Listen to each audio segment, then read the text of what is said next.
Mes esame Pylimo gatvės pradžioje ir šiandieną mes pabandysime pažiūrėti, kuriuose vietose Vilniaus mieste Pylimo gatvėje reikalingos yra žaliosios rodyklėlės. Tęsime mūsų rubrikėlę apie žaliasias posūkio rodyklėlės į dešinę, kur automobiliam nereikėtų laukti. Taigi pradedame. Lydos gatvė yra pirmoji gatvelė, iš kurios nėra žalios rodyklės sukasi į Pylimo gatvę. Taigi, štai čia būtų, manau, naudinga žalia rodyklėlė. Tai dešinę einame ieškoti toliau gatvelį. Tai jau raudona šviesa ir mašina negali važiuoti, o eismas, kaip matome, tikrai nėra labai didelis ir automobilis tikrai spėtų įvažiuoti.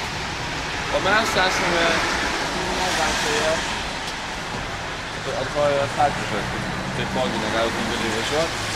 Ir čia vienpusis eismas yra daugumoje vietų Pylimo gatvėje ir tikrai tai nesukeltų daug problemų.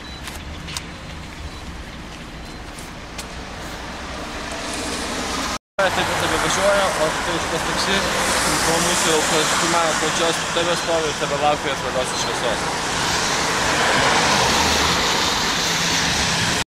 Ir Pylimo gatvės sankryžoje, kur taipogi yra žaliosios rodyklėlės, kur bus į dešinę.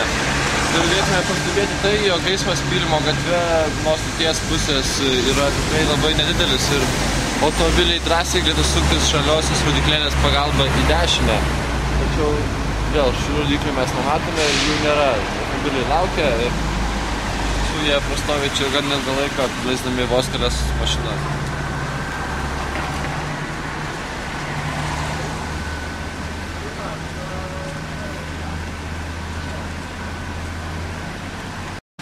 Prie Pylimo gatvės mums befilmuojant matome, jog Pylimo gatvės kitos pusės, nuo stoties važiuojančios mašinos, jos beveik net nevažiuoja, net nėra eismo, o Sodo gatvė turi laukti ir praleisti mašinas, kurių net nėra šioje vietoje. Taigi, mūsų manymu, kad tikrai šioje sankryžoje, ypač šioje sankryžoje atsiradusi žalia rodyklė, tikrai padėtų visiems automobiliam ir palengvintų kamščius Vilniuje.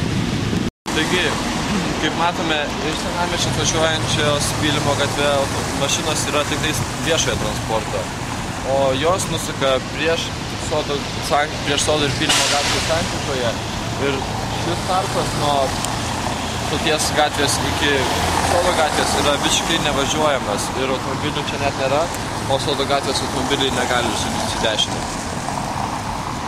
Taigi, apibendrinant visą mūsų šį reportažą, galėtume pranešti ir pasakyti, jog žalios rodyklėlės tai nėra brangus pirkinys ir brangu jas įrengti. Tai reikia tik pagalvoti, ar mums reikia verta ar daryti. Tai yra nesunku paaukoti valstybei, paaukoti 20, 40, 70 litų. Na, galbūt 100 litų ir įrengti žaliasią sekciją, žalias rodyklėlės suktis į dešinę. Tai nesukeltų nei pavojus pėstiesiems. Pėsčiųjų Pylimo gatvėje nėra taip gausu, kad jie nespėtų praeiti ir automobilį net nepraleistų jo. Mūsų reportažą, manau, galima vainikuoti pabaigą.